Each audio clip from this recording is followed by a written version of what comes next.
the EL levels, and they can use these links at home with their worksheets. The other thing that's come out is the shipping cost subsidy. So this is going to be applicable for April and May. And the way that it's calculated, it's $2 times your April and May enrollment, up to $200 per center per month. And the deadline to apply will be July 30th. What's covered is mailing costs, so the case store shipping costs, postage, any courier services you're using, or any other means. You need to submit your proof of expense to the branch, to Scott, so your receipts. And the receipts can be dated for March. And to submit the receipts for April will be May 7th. For May, it'll be June 7th, or if you want to turn in both months together, you can do that on June 7th. Okay, just as a reminder, protecting the intellectual property of Kumon's worksheets. So we've received many questions about what is and isn't permissible related to duplication and use of the copyrighted Kumon material. Instructors are not permitted to self-digitize worksheets, answer books, placement tests, or any other copyrighted Kumon material to share with students, prospective families, or other instructors. This includes scanning or taking photographs of copyright items and emailing them. Unless instructors have received notice from Kumon concerning the use of the Kumon material, we would ask to please not digitize these materials. At this time, there is limited permitted live use of Kumon material, so sharing your screen through Zoom, sharing the worksheets that way is fine, but please do not self-digitize them. Coming soon, we are implementing online enrollment. So your families will be able to enroll online through your iKumon. So to streamline the enrollment process for customers and instructors during this challenging time, KNE is excited to announce the online enrollment will be coming soon by the end of April, hopefully by tomorrow or by Friday. Families will be able to input their information online via a secure site instead of completing the paper applications. And the students' data will be automatically transferred to Cases Lite or CMS Standard based on whatever database that you're using. And this is the overview of the process. So a unique URL for each center will be created. You will need to go into your iKumon account and get your center-specific URL. And what you'll do, you'll copy that URL and send it to your prospective families, and they will click on that URL to enroll in your center. They will complete the e-consent first, and then they will complete the e-enrollment information. Once they complete everything, you and the instructor will receive a confirmation code via email. And you as the instructor, you will go into your Cases Lite or your CMS, you'll enter the confirmation code, and it'll auto-populate all the student information for you. So that will be coming soon. You should see an email for it, hopefully within the next couple days. And part of the e-enrollment process, the placement tests and achievement tests are going to be available on iKumon. They will be available as a file for you to share during your Zoom sessions through the screen share with your students. So directions on how to use the virtual placement tests and achievement tests are contained in this guide here on the slide, and you'll be able to click on this link and read the instructions on how to conduct these placement tests and achievement tests virtually. Subsidy tuition forms. So if you haven't noticed this, there is an updated tuition subsidy form on iKumon that's fillable. So parents can download this form and type directly into it and also sign it to reduce the printing and scanning if you're offering the tuition subsidy to your parents at this time. And the link to get this form is on this slide as well. If you're not utilizing Kumon to Go, that is always a good thing to utilize at this point. Home study has always been a core component of our Kumon program. During this time, having your families take advantage of our Kumon to Go system, you can lesson plan and assign worksheets for students without frequent visits to your center. You can utilize the Kumon to Go study plan with your parents to track progress, which is the picture here on the right of what it looks like. Have your parents fill out their observation and their child's scores/times using the Kumon to Go study plan, and then have them email you the results to help you plan for the next set of worksheets. If you need help accessing this plan, if you would like us to email it to you, just let us know in the survey at the end of the IMM. And the other two resources on this slide, there's a Kumon to Go video that you can send your parents so they can get a good idea about what Kumon to Go is. And then for you, there's a lesson planning recommendations for longer term lesson planning, a cheat sheet to help you with longer term lesson planning. Okay, so this slide contains a lot of important information regards to reopening the economy. So due to the varied degrees of impact felt on a local and state level across the country, some communities are opening sooner than others. We strongly suggest that you monitor your state's guidelines, as they will likely be released at different times. And please know that we are working closely, KNA is working closely with the local branches in order to help interpret the guidelines and determine how Kumon centers fit into the reopening of the local economy.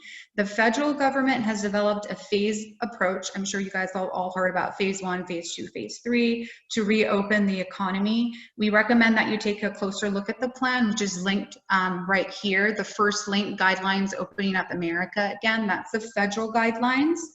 So you are fully aware of the various measures that are being considered on a national level. Please keep in mind that these are recommended steps, and that an order allowing business to resume operations will come individually from each state.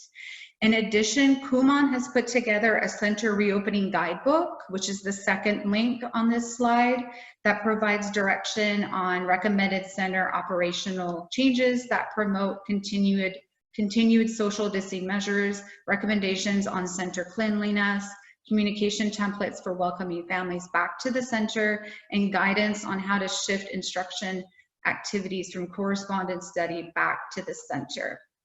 So for our instructors particularly, so for the Georgia, Tennessee, and Alabama instructors, our shelter in place is ending tomorrow.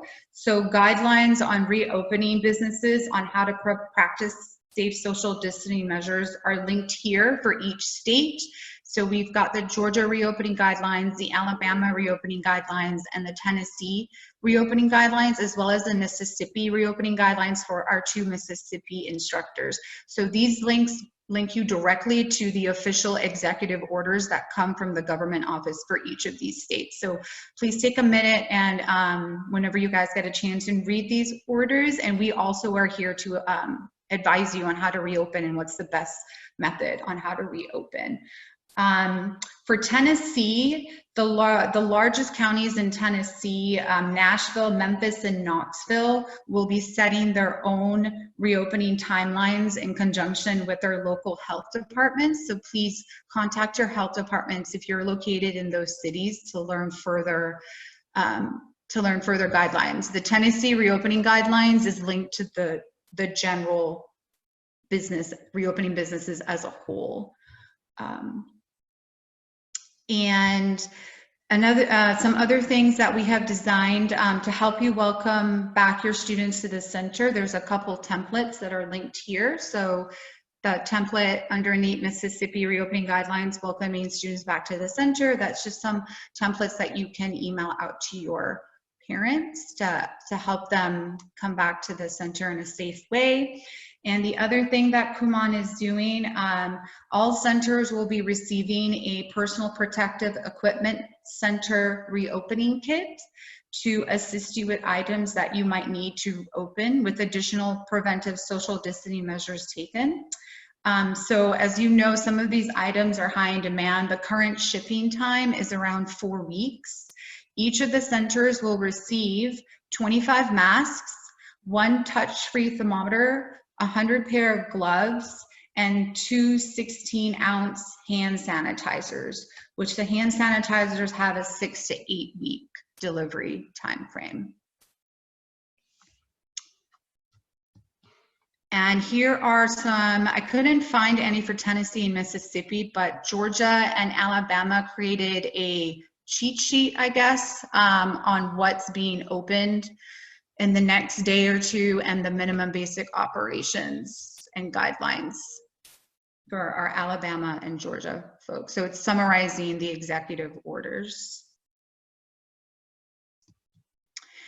And then moving on to other things, there's been an update for the TLP to full-time instructors. So all requirements contained in the Kumon Operations Manual for the attainment of full license remains the same. The procedure that has changed is the administration of the achievement test, the instructor achievement test.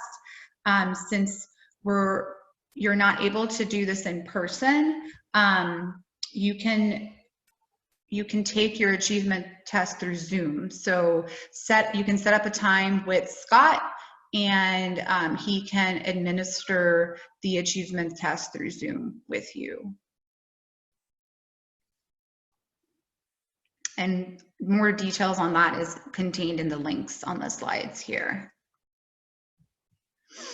Okay, and then lastly, just to give you guys a heads up, Q2 is occurring on Friday. So free registration, May 1st to July 15th is when we will have our Q2 free registration. Due to the pandemic, we understand that many of our instructors' shipping addresses have changed for the time being. As such, the process to receive your promo kits has been changed. So in order to receive your free Q2 promo kit, you will need to go into Market Hub and order the kit yourself. And this way you can choose your preferred shipping address if you needed to come to your house instead of your center. If you're having trouble changing your address or need help ordering the kit, Scott has been calling everyone to support them with this. So please reach out to him if you have any questions, or you're welcome to reach out to any of us as well. So please do order your kit as soon as possible to get the materials in time. And 2 other resources that you can utilize for free registration. There is a new Learn at Home with Kumon video that you can post on your social media and e-page to advertise the Kumon at Home messaging. And there's also a specific new Q2 Kumon at Home video where at the end it advertises the Save 50 that you can also post to your social media and e-page. And if you need help posting these videos, please let us know. We can help you post the videos to your social media and e-page. We also have a marketing workshop that will be conducted next week, and we will go through the steps through that workshop as well next Wednesday. So look out in your email for further details. And just really quickly before we move into the April IMM content, here are just some examples of what the Q2 ad sets are going to look like. So the Learn at Home messaging, and then we're hoping in June, depending on the course of the pandemic, to change the messaging to the summer brain gain plan. So here are examples of what that will look like. And then here are just some more examples. These are just some flyers that you can order off of Market Hub, Learn at Home. It breaks down what we do. So the structured learning, instructor guidance, you can put in a QR code and your center information. This is a more summarized version without the center information. And here's the digital ads example of the digital ads. And that's about it. If you have any questions, I'll try to answer some in the chat box. And now I'm going to turn it over to Terry, who's going to start us off on our April IMM.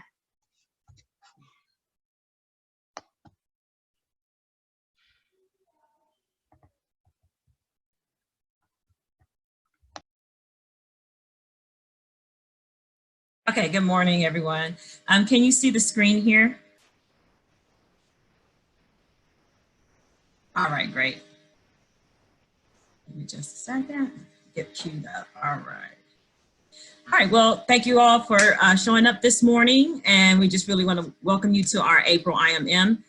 Today, we're really excited to learn from you guys.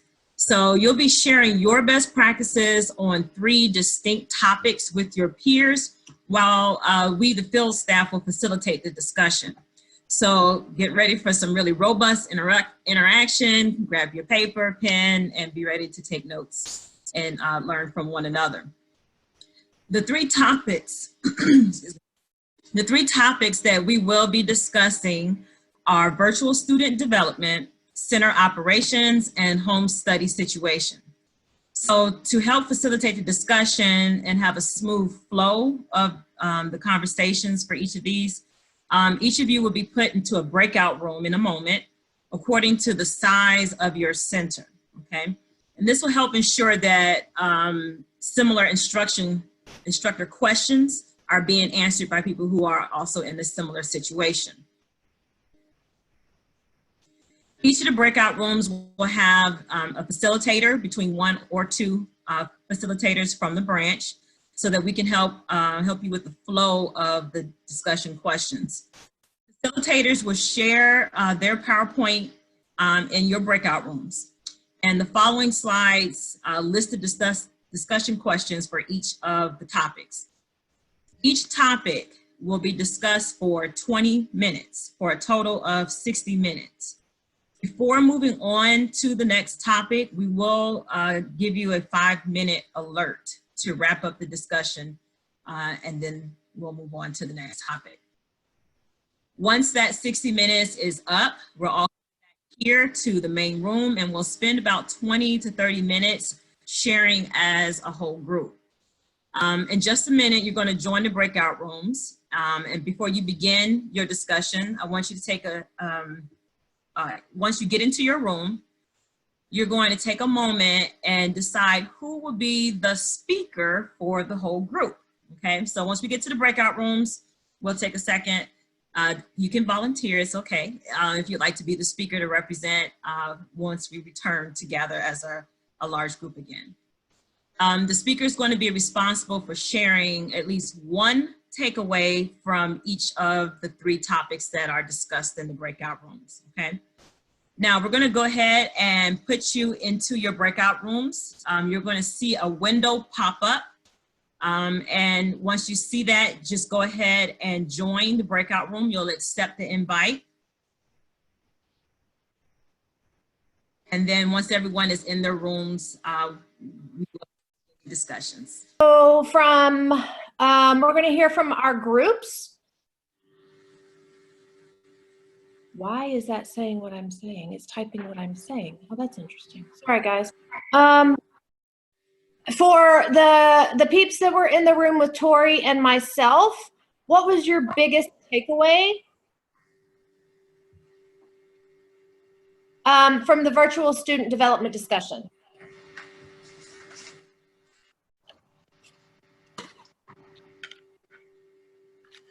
Who's supposed to speak from your room, Chrissy? Neela? Neela, I might have to unmute her 1 second. Okay, Neela, go ahead. Okay, so the biggest thing that we got at was those couple. One of them is trying to get the kids to be focused at home because it's a different environment. Distractions would be there, disciplining the kids, giving the test. Couple of them said that they're telling the kids to come into the center one at a time so they can give the test at the center. There were some parents that are requesting that if the kids can come to the center. So they've been doing it one by one. How do they give the worksheets out, distributing it? Myself, what I did was we were giving them out like twice a week. So every other week, my bad. Naeem said that I think he was giving them out like once a month. We talked about home grading, corrections, how some of them were doing it. One of them was actually saying that they wanted the Zoom, doing the corrections right there, like in front of them. Communication wise, I think everybody had a really good communications on that one, like calling or the Zoom, the virtual ones. I don't know if I explained it right though, Chrissy. So, yeah, thanks, Neela. So the center operations, the biggest takeaway I think you mentioned was just how to get the worksheets to the people. For home grading, we had some great ideas. Jenna is going to do a PowerPoint presentation to teach her parents how to home grade for math. We had math students, selected the students who are responsible citizens and sent the e-link for the grade book for those guys to grade. When it comes to the home study situation, most everybody said delivering of the work, of the peeps who have not come to pick up their work, they're delivering the work. We actually had an instructor who had to call a parent and tell them to keep all of the work and disseminate it on a daily basis because the student couldn't keep up with anything. And as far as student success, Naeem mentioned that he has the students take photos with their achievement test or their certificate so he can put it on his Facebook page.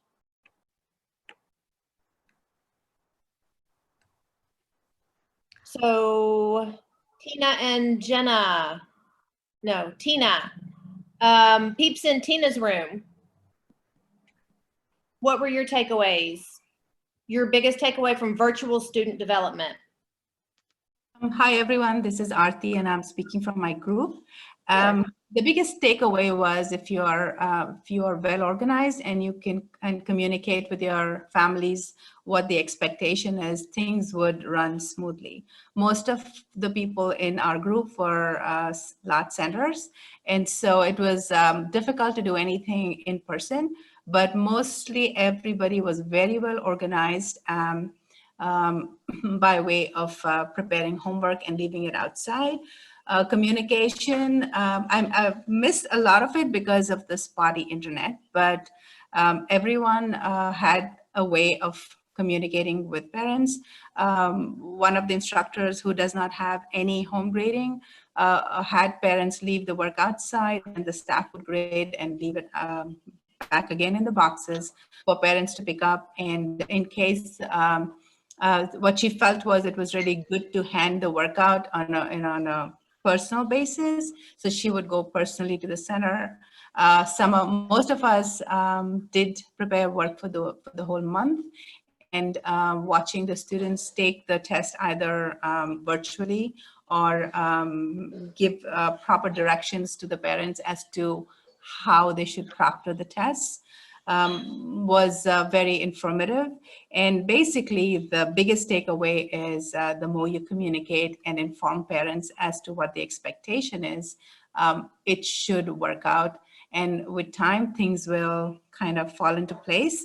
And one thing that I picked up personally was that we should all open in, we should open our centers for in-person interaction with the students is when we feel that everything is medically safe for everyone.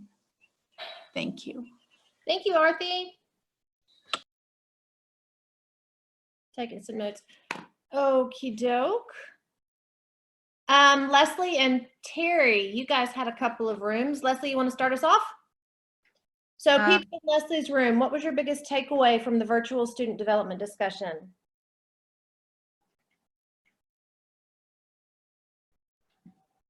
Who was your spokesperson, Leslie?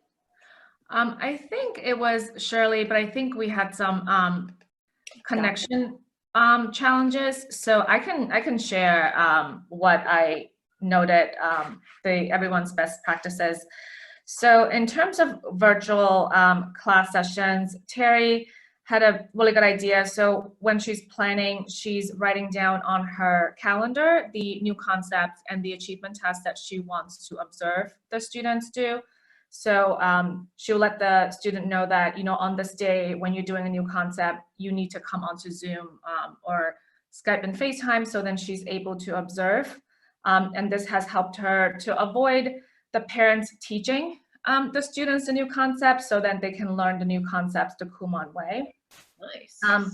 Lena talked about having a tracking system, so making sure that she is catching the students who are not joining her Zoom sessions, just to make sure she's able to connect with them and make sure that she is able to retain those students.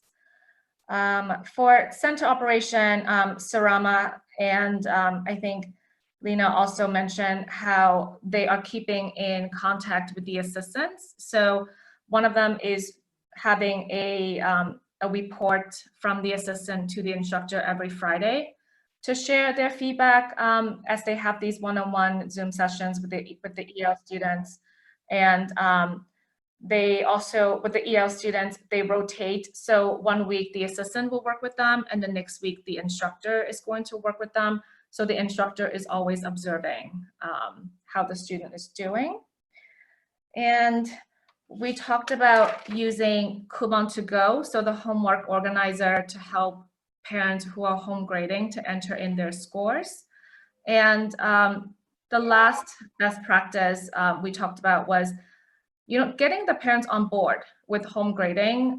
One of the instructors mentioned that when she's having these one-on-one sessions with the parents, to model for the parents about the importance of doing corrections first before classwork, and talking about how grading and correction on a daily basis is going to be really important for the students' development.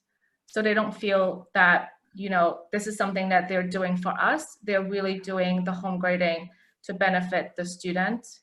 So once they're able to understand the why behind home grading, she's able to get the parents on board to do more corrections and more home grading. Thank you. So, Terry, who was your spokesperson?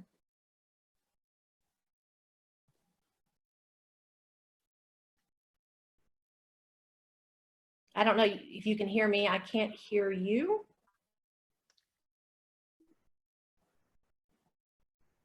I can't hear anybody. I'm having some technical difficulties on my end. Not sure about the rest of you guys and gals. I can hear you, I Chris. can't hear anybody. We can hear you, whoever's talking. I'm not sure who that is. No. Terry, do you want to jump in? Can we hear you? Sure. I'll go ahead and share, but Archana, if you are able to chime in, please feel free to do so. When we talked about student development, the virtual development, one key point was really just keeping track of the students. And something that stood out was instructors who print out an enrollment from CMS and kind of gets rid of all of the unnecessary columns in that spreadsheet, and using that list to keep track of achievement tests and dates that the tests are being taken, so that also follow-up conferences can be scheduled with the parents.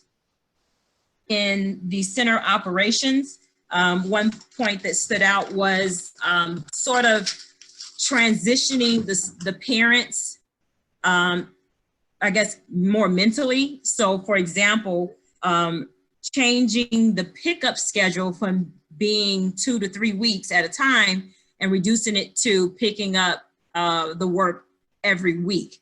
And by having more frequent pickups, then as far as in operations, that enables the instructor to have more touch points with the parents and talk to them a little bit as they come and get their folders. And then finally, with the, what's the last category? It was home grading and so forth. Celebrations we realized were important, and I think that was just a key point that some people had not thought about just how valuable it could be.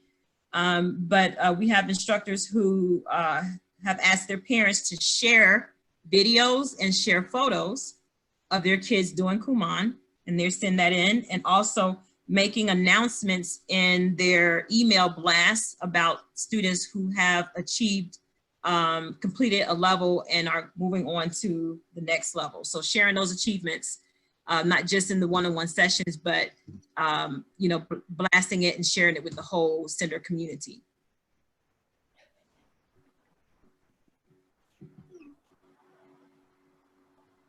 Okay, guys. I don't know if you can hear me, but I'm going to, have we had everybody share? I think so, Chrissy. Okay, so we are going to turn it over to Mitzi. I want to thank everybody for joining, and we hope that the format was useful and that you learned some best practices from your fellow instructors. We're going to compile the list of best practices to be able to share with everybody, and we've recorded this IMM, and we will be sharing the recorded link with you. So as we end, we wanted to share an uplifting video that was put together by some Oklahoma Kumon instructors. So hang tight and see if I can make this work. Do you want me to do it really quick? I have it pulled up, Chrissy. I got it. I've got it pulled up. Yay. Okay.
Okie doke. So that was super cute. Now we're going to turn it over to Mitzi to say a few words to close out the meeting.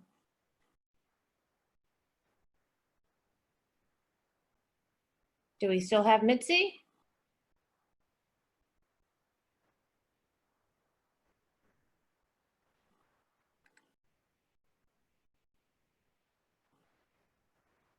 There we go. Can you hear me now? I can hear you now. Yes, ma'am. It's really hard to say anything uplifting after that video. It was really cute. Wasn't it cute? So I really had a hard time thinking about what can I say that's uplifting, but I thought about two things. At this time, we're all going through hard times. We don't know, we're confused, we're scared. But I think that one of the best things I'm getting out of this is my fellow instructors. I think we can lean on them, we can, we can cry, we can laugh. So I really recommend everyone to find that pillar in your life around you and, create a chat room. We do have Atlanta branch chat group, and if anyone wants to join, just let me know, but you can create your own with your buddies. And another thing is, I think it's the most important thing, it's as students, throughout all this, everything we do, we're doing it for them.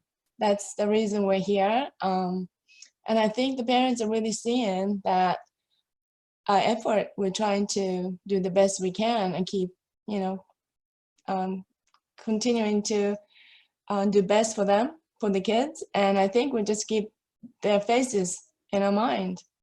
And one day I think we have everyone back in class. So that's all I had to say.